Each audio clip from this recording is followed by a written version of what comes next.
Good afternoon and welcome to another edition of Awaken the World. My name is Garen and today we're going to be talking about another one of these really big issues in our society. I'm not going to say problem because I really want to get people away from the idea that there's actually any problems. They're not problems. They're doorways. They're openings to show us that what we're thinking about and what we're speaking about and what we're actually doing is not in alignment. We're not creating the world we say we wish to create. And this issue is, of course, one that governments specialize at, and that is the needs of the many always outweigh the needs of the few. So in other words, as a government, what we do as in governments is we strive to do the best for the many. But over time, that initial concept, which really seemed like a good idea on its surface, proved to show differently, okay? And all you have to do is look around you. And this is because when we focus on the needs of the many, and more the needs of the many are representative by the needs of those with money, not actually necessarily the many. The needs of those deemed having an active role in the society or of benefit to the society. So in that, the needs of the one are left out. And there are many of these ones. It it doesn't really matter anymore. We're not talking about just seniors or homeless. We marginalize and neglect entire segments of our population under the guise of looking out for the needs of the many. It doesn't work. And it continues because, of course, what's called the whole, and when we speak about the whole, what we're really saying is those in power and control, because that's the way it used to be. The whole is primarily comprised of those who are deemed to be a benefit. And you see it every day, okay? It all comes down to money. And as a race, we have to look at ourselves and say, how much can we really say about our humanity when money supersedes people all the time? And it's true. You can just read the newspapers. Our local rag from down the road in the neighboring town, Vernon, which has about 35,000 people in it, the vitriol that comes out over the homeless people and over the addicts and towards those who don't have, they're seen as lazy and to blame for what's going on with them. And the seniors, it's not uncommon in Vernon to see seniors on their scooters at 4 a.m. in the morning, which is when I like to walk in the spring and summertime, out picking bottles out of garbage cans. It's also not uncommon to see them selling up to half of their prescriptions to dealers on the street. Why? So they can eat.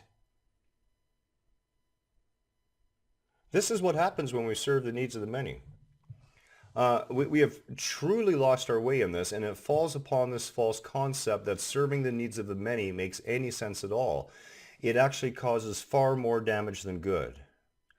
And, the growing masses of poor, the disenfranchised, the struggling, the addicted, the criminal are all direct evidence of this. We have forgotten that our true measure is not found in the GDP. Okay, it's not found in the gross domestic product. It's not found in the oil wealth or mineral wealth, or in the schools or in the temples or in the churches or in the synagogues or in the highest offices of government or the courts. The measure of us is found in how we treat what we perceive as the least of ourselves.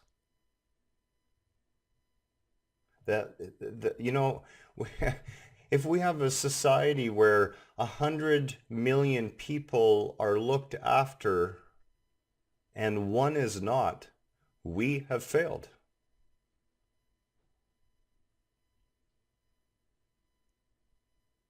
That's the truth of it. That has to be our attitude.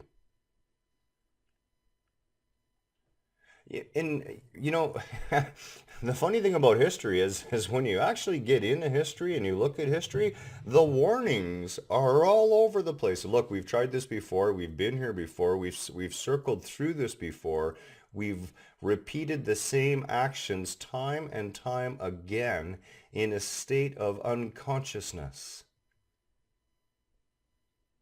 The world's a different place today.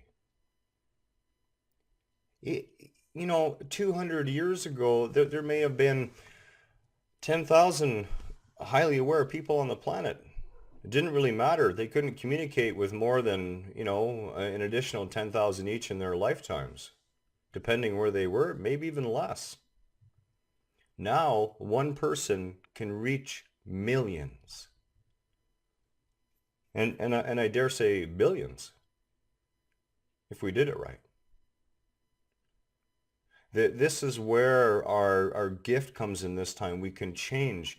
It's our choice. We can do this. We have to start looking after the needs of the one.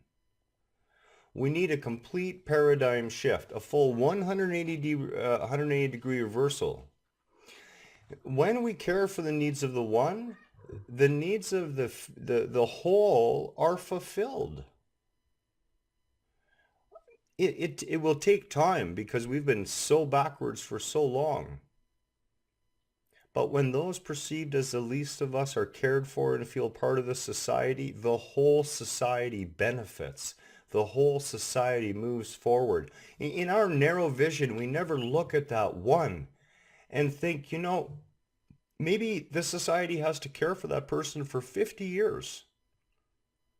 And 50 years later, that person writes a piece of poetry or an epic literary masterpiece that profoundly changes the human condition. We just don't know. And yet we will throw these people away in order to serve the needs of the many and pat ourselves on the back that's saying, well, we managed to save 400 and we only sacrificed 100 to do that. Except it's not that easy because the 100 are being sacrificed over and over and over again.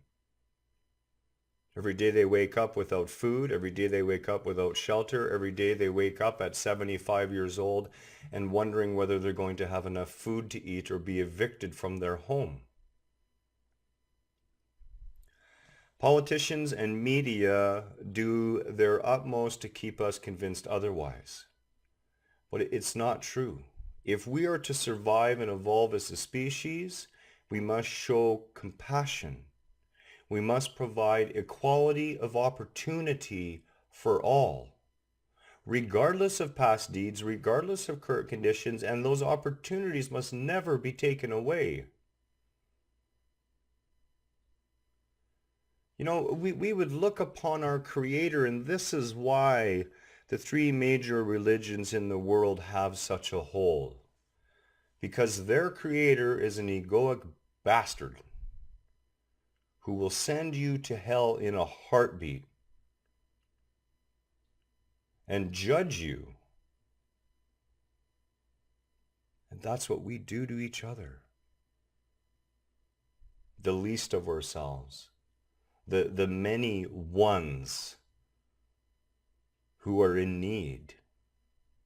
We judge them. And the reason we judge them is because our God judges.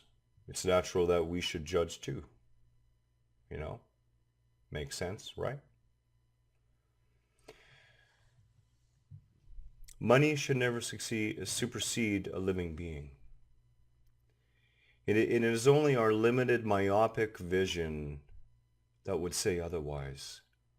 We are compassionate by nature. We are loving by nature. The needs of the many is not compassion for the whole. The needs of the many leaves out the one. And there are so many of those ones. Again, I hope this has been informative and serves you in some way. My love to you, and The goal, as always, is to awaken conscious awareness, for us to start looking consciously at the choices we make, to begin to consciously make choices to move ourselves forward and our species forward, to evolve, to end the totally unnecessary suffering on our planet that we have, and to validate that all paths, when we strip away all the doctrine and dogma and the lies and the mists of history, we're all talking about the same thing. We're all talking about one creative essence, termed whatever you choose, that we are all a glorious part of. Each one inseparable from another. Namaste to you all.